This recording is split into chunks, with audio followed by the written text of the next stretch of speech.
The fall of a golden generation. France versus Italy. World Cup 2006.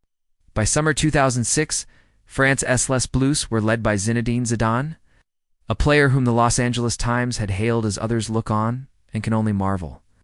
No player, not since Pelé, not since Maradona, has been able to do on a soccer field what Zidane has done for a decade and a half. Zidane's wizardry helped power France to the 1998 World Cup title and Euro 2000 crown. But by Euro 2004 even, he admitted that we are all responsible. Yes, it could be the end of a cycle. Indeed, France's 2004 quarter-final defeat by Greece led reporters to ask if the nation's golden age had already ended. A few veterans even began quietly packing their bags. Thierry Henry's hat-trick heroics were becoming a relic, and stars like Marcel Desailly and Bixent Lizarazu exited the stage. In response, coach Raymond Domenech summoned Zidane back from a brief retirement and assembled a squad built around seasoned champions. As the LA Times recounted, Domenech persuaded Zidane and a couple of others to come back, building his team around 6 veterans of the 1998 campaign. This fellowship of 30-somethings, Zidane, Henry, Claude, Makelele, Lilian Thuram, Patrick Vieira, and keeper Fabien Barthez, sputtered through the group stage. But once the knockouts began, they roared back to life, knocking out Spain, defending champion Brazil and Portugal, en route to Berlin's Olympiastadion for the final.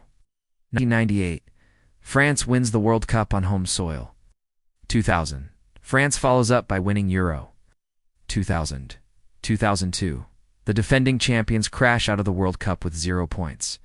2004, in Portugal, France are stunned by Greece in the Euro quarterfinal. Many observers already cry the golden age is over. 26 France versus Italy at the World Cup final, the make-or-break fight for immortality. 2010, France implode at the World Cup in South Africa, marked by player revolt and humiliation. Berlin, July 9th, 2006, the final showdown. The stage was set. France led by Zidane in the captain's armband, and Italy, under Fabio Cannavaro, locked horns in a humid extra-time clash. France struck first when, after just 6 minutes, Florent Maluta's run into the box earned a penalty. The second half saw France control possession, but chances dried up. Zidane floated a free kick against the bar, and Patrick Vieira limped off injured. As regulation ended scoreless, the storied careers of 2 titans, Zidane and compatriot Thuram, hung in the balance. Began. In the 104th minute, Zidane almost clinched victory. Gianluigi Buffon barely tipped over his 12-yard header from Willy Sagnol's cross. But 5 minutes later, the contest turned on a flash of inexplicable violence. Jogging upfield together, Zidane and Materazzi exchanged words. Suddenly, Zidane spun and slammed his skull into Materazzi's chest, sending the defender crashing to the turf. The stadium gasped.